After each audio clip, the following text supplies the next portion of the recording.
welcome back, everyone, to another exciting episode of Right Down the Street. My name is Brian Barnett. I'm the mayor of the city of Rochester Hills and your host for this podcast. Thank you to our loyal viewers and listeners. We certainly appreciate you.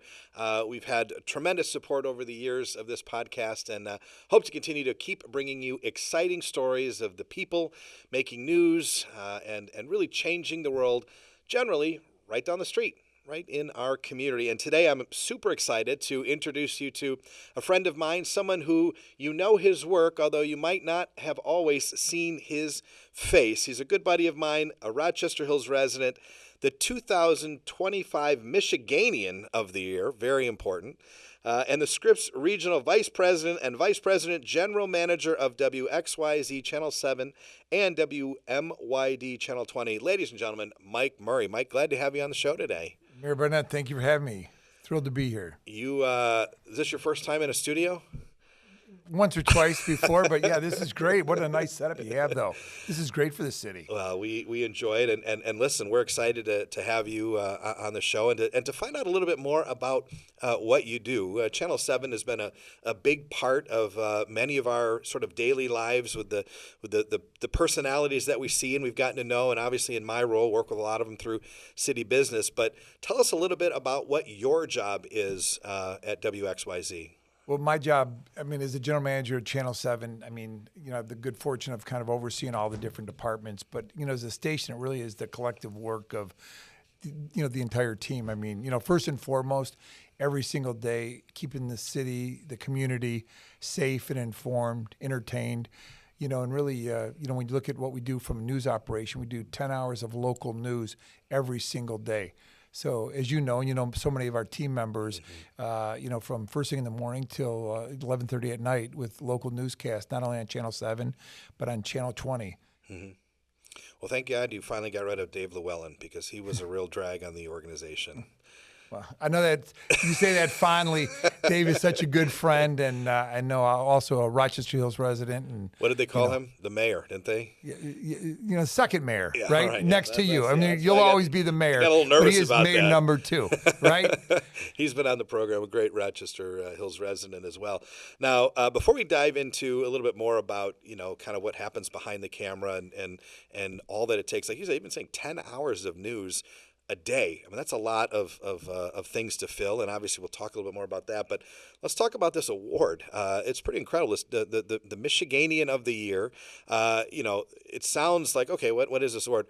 But when you mentioned that you won it with Dan Campbell, who had a pretty good year last year as well, it really elevates the nature of this award. What was it like to find out that you had been recognized? Honestly, it was a shock to me. Honestly, I had no idea. It wasn't something that I entered to win or anything, but when the Detroit News reached out and said that, you were going to be, with this group of alumni for 2025, and, as you mentioned, Dan Campbell being one of them, I thought, like, wow, how did I get in this group? But, I just think that, it really is an honor. Every day I feel so privileged just driving into Channel 7. We're on 90 acres in Southfield, and I drive in every day, and I still feel as excited as I did when I started. But, to serve this community in so many different ways and all the different, not only the local news every day, but, bringing business solutions to clients and businesses throughout the entire region and all the different events. We're involved in so many different events each week, each month, that really, when you look in its totality over the course of the year, is really exciting. So, I love it, and it's energizing and every single day. So to be part of that and honored was really great. But, we get to shine a light on so many people, tell positive stories. Sure. And so I think it really was a group nomination. Do you think Dan Campbell, when he found out, looked at the list and said, how am I on this list with Mike Murri?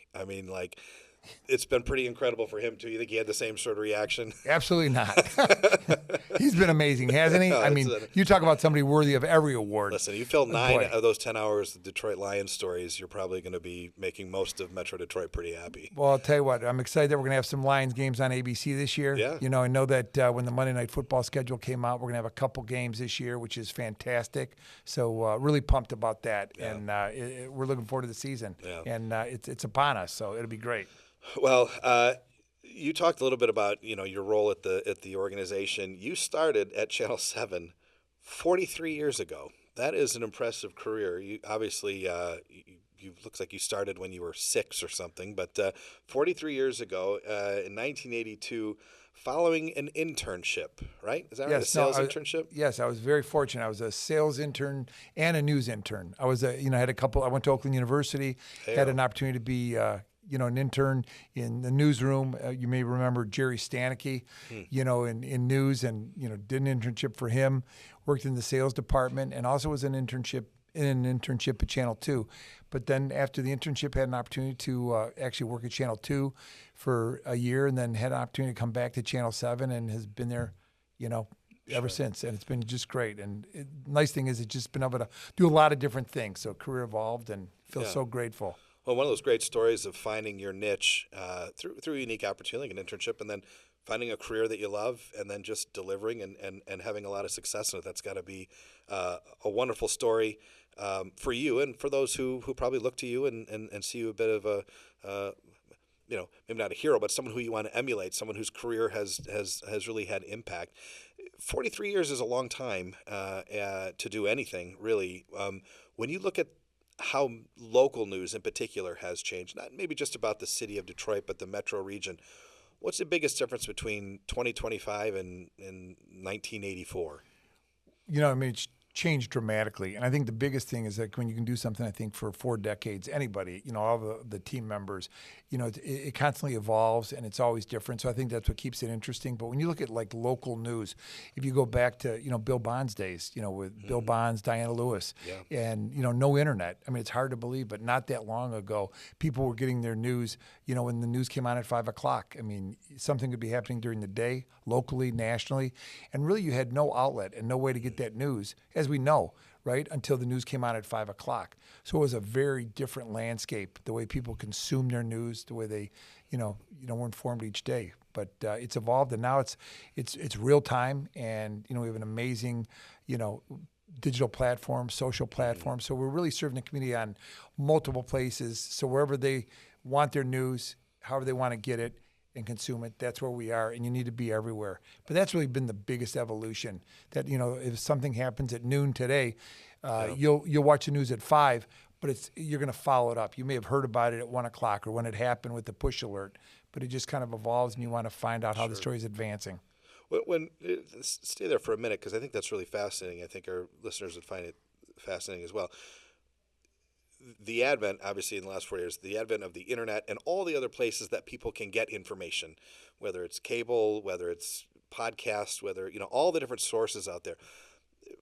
From your standpoint, what is the biggest challenge with that, and what is the biggest opportunity for a trusted name like, WXYZ or Channel 7? Like, how do they view that? Is it these competitors are a bad thing, a challenge, or is it we just have to diversify how we deliver news?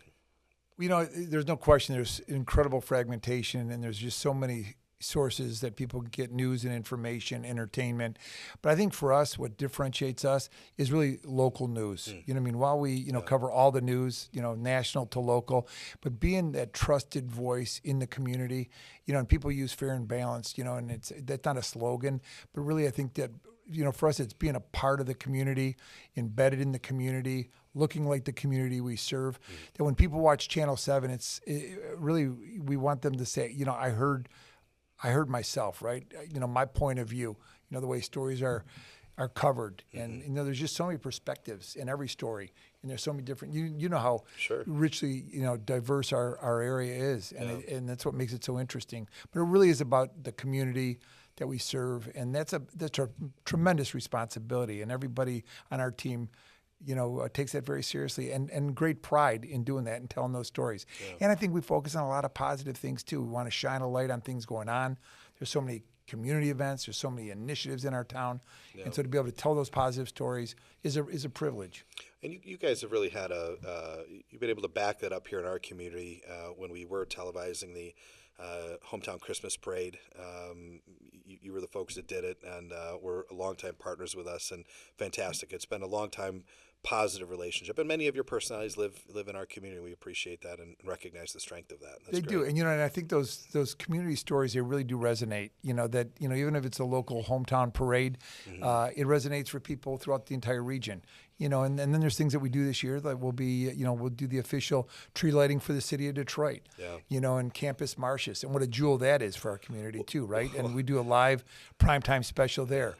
I'm remembering, Mike, one of the stories when, I was marching in the hometown Christmas parade here in Rochester Hills, and when Channel 7 was broadcasting it, you have this buoyant personality, and it seems like you're always in a good mood. And I remember it was raining, and it was like, oh gosh, this is going to be terrible. And you're like, man, look at the way the pictures are bouncing off the way the wet pavement helps the picture's clarity. And man, this is fantastic. I'm like, this guy is optimistic about literally everything. It is literally raining on our parade, and you were finding a positive about how it was being shown back home.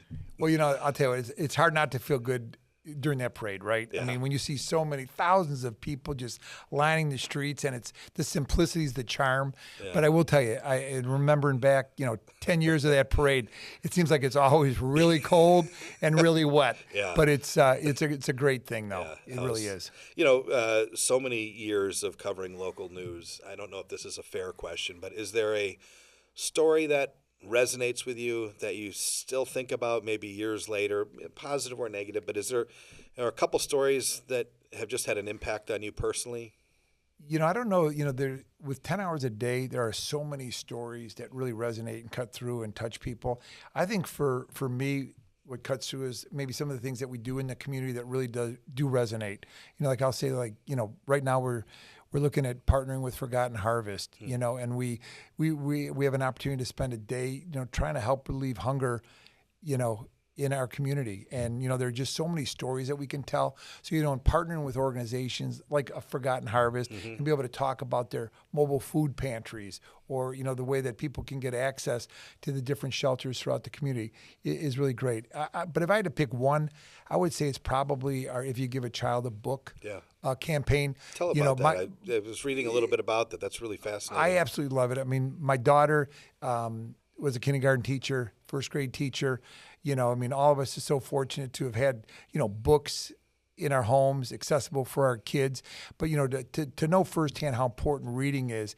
And one thing that we have done is we've really focused, and I'll give this, credit to our company, Scripps Howard and Scripps Media. I mean, they've been, just passionate about encouraging us as leaders in all of our communities to find things that we can do to give back. But reading has been big, for our company across the country. Sure. And we've really worked on, just providing hundreds of thousands of books locally to, age-appropriate, diverse books, new books that kids can come into with great pride and, have book fairs and pick 4, 5, 6 books that they can call their own and keep. Wow. And, the communities opened up their heart, their wallets. Our employees are incredibly passionate about it.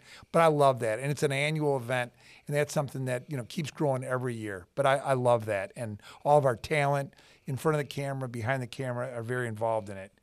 Yeah, that's a really big part of, when any organization says that they want to be a part of the community, most of them say that, but yours really has done that. Obviously, you mentioned a couple of those examples with Forgotten Harvest, with Give a Child a Book. I mean, but those are real things that impact. And I think you get this. The power of your personalities on Channel 7 is a big draw. I mean, it helps people. It builds credibility for the organization.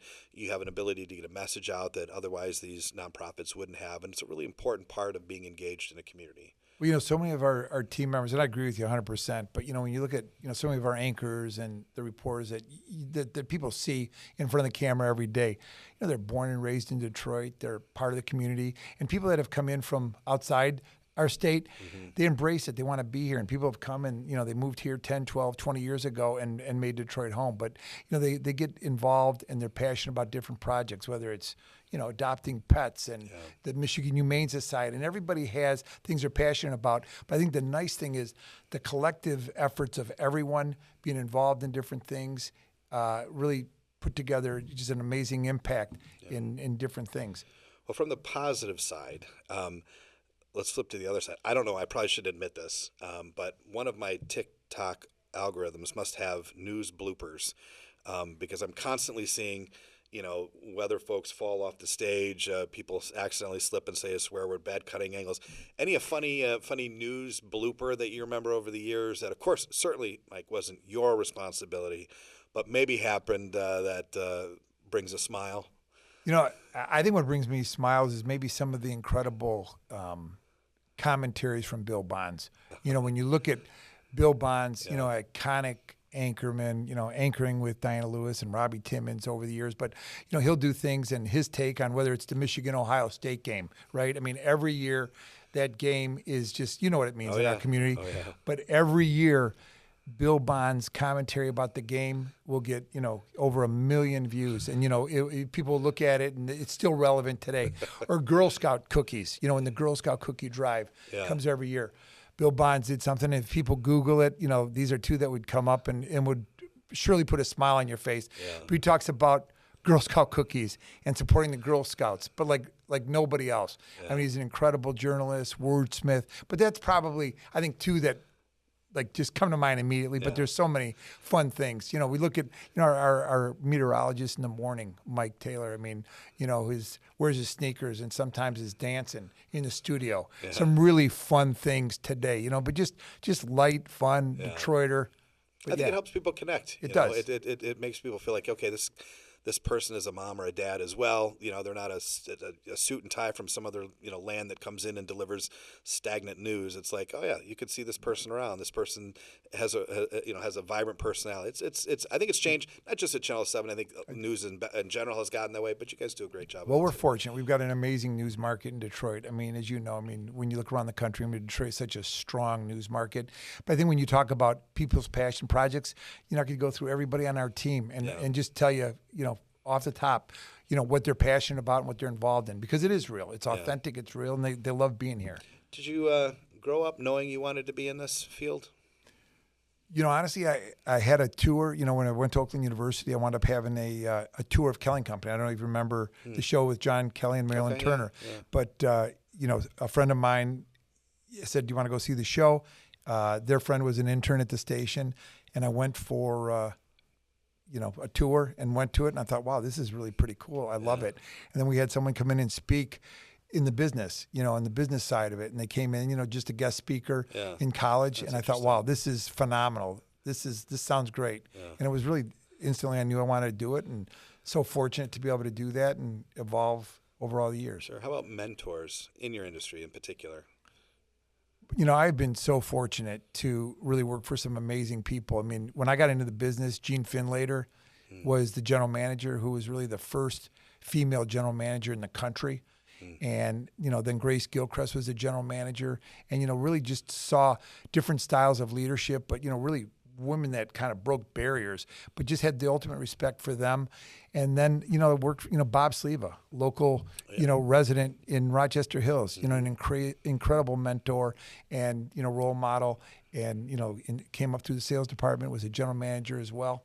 Ed Fernandez, just so many good people in our community that brought different things that shape you in different ways. And I feel really grateful to have had this opportunity. So Rochester Hills is like the Toledo Mud Hens to the Detroit Tigers for general managers of Channel 7. Like, we're a good breeding ground of Channel 7 top talent here, aren't we? Well, I feel really grateful that, Scripps has, let people, that are homegrown lead such an amazing station. I mean, Brian Lawler, who was the president at the time, that gave me the general manager's job when I had the opportunity, I'd be forever grateful. Mm-hmm. But, there is something really special about being in your hometown and a station I've always admired and respected. But to have the opportunity to be able to lead it is something I don't take for granted. Talk about your hometown for a minute. Obviously, you cover all of Metro Detroit, but there is a special affinity, I assume, for Rochester Hills. You've lived here most of your life. What's your favorite part about our community? Give me a favorite restaurant, if you're going out to dinner, where you like to head, and maybe one of your favorite things about our community. Well, I'll tell you, there's so many. I will tell you, the park, Innovation Hills, is just, it's world class. Oh, that's great. It's the only thing that we laugh about sharing it is that it tells more people to come, because everybody from all over the state knows about it. But what the city has done, what you've done, the vision for that is absolutely, second to none. I mean, we use it. My kids use it. Walking daily. We're fortunate to be able to live close enough to the park where we can go and enjoy it. And it seems like every year it's gone to the next level. Just better and better.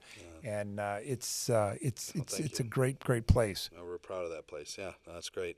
And as we wind down here, a lot of folks. I have 2 kids in college. A lot of folks. Their friends, not them in particular, their friends want to go into school or are going to school for journalism.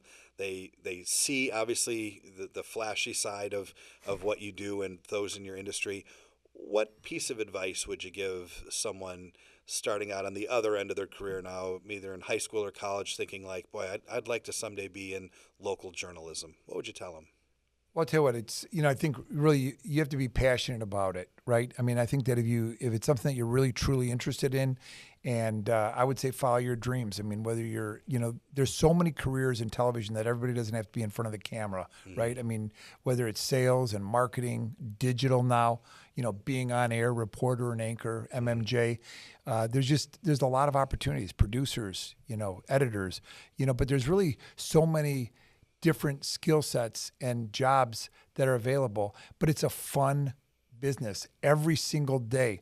You are part of what's going on in the community. When the Detroit Auto Show comes, it's like, I love it. It's a new year, start out January, we're a part of it. Graduation time, brightest and best, kids graduating, we're part of that, showcasing, the brightest and best throughout our whole region. So you go through different things. The Woodward Dream Cruise coming up right next month.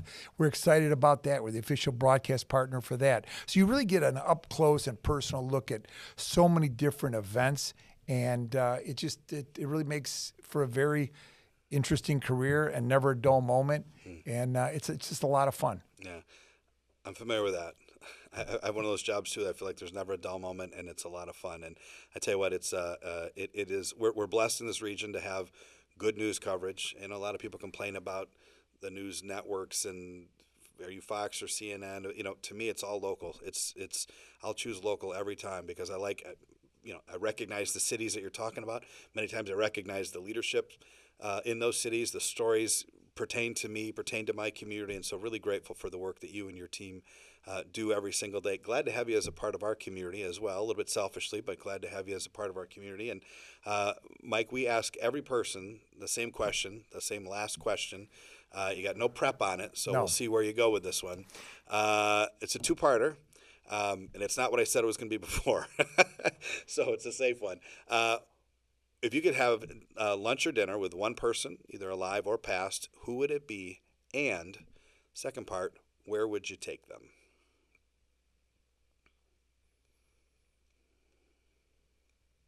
Wow, that is a tough one because there's so many people. I think right now, I probably would say I'd love to meet the new Pope, Pope Leo, from Chicago, the first American Pope. I think there's a part of me, there's a big part of me. We're actually headed to Italy next week. Okay. So, I've been thinking about that. But trying to make it happen. But there's so many different people, but that would probably be, at the top of my list. I just find him fascinating, and it's a whole new day. And where would you take Pope Leo? Well, if he was coming to Detroit, we'd have to go to, our region. We'd have to go to, La Collina or Silver Spoon. There you go. Right? One of our Italian favorites here in Rochester Hills. Yeah, of course, yeah. But, no, yeah. That's a tough one. I think he'd probably be happy at both. Yeah, I know. There's no doubt about it. There's so many great restaurants here. We've got a great restaurant scene. Well, Mike, thank you. That's actually, I might go to one of those places tonight myself. I mean, those are good suggestions. I don't think we'll see Pope Leo, but hopefully you get a chance to see Mike Murri around town. Mike, thanks for being a part of the show. Thanks for sharing us the insights of kind of what happens behind the camera. As a mayor, we are often challenged with how to tell our story. We have things going on, both positive, sometimes negative, but getting in front of our residents is really important. And to do it in a trusted way with a partner that's credible, that brings years of experience and helps share those stories is really great. And we appreciate that. Appreciate you being on the show. Appreciate your friendship. And thank you to all of you for tuning in and for supporting Right Down the Street. We love telling these stories. We love sharing the stories of people just like Mike that are having a big impact around the world, but starting right here in our community. Until our next episode, thanks for watching, and we'll see you real soon.